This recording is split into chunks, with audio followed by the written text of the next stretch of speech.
Ya, kita kan ingin kebebasan berekspresi itu terjaga.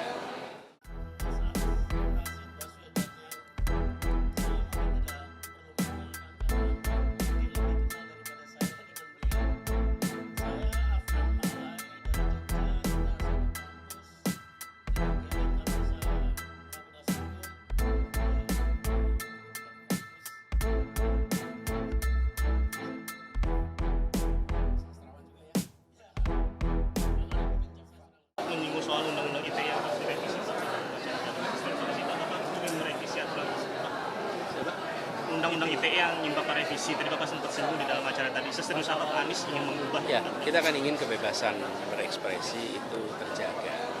Sehingga ketika ada ujaran kritik, menyampaikan fakta-fakta, itu tidak berujung kepada kriminal.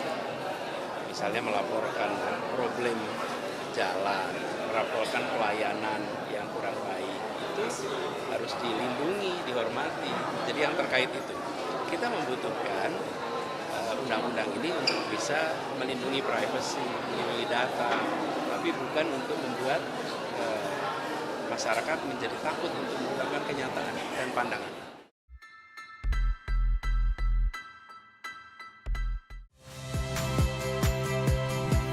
Saya Yasir Neneama. Saksikan program-program Kompas TV melalui siaran digital, pay TV, dan media streaming lainnya. Kompas TV, independen, terpercaya.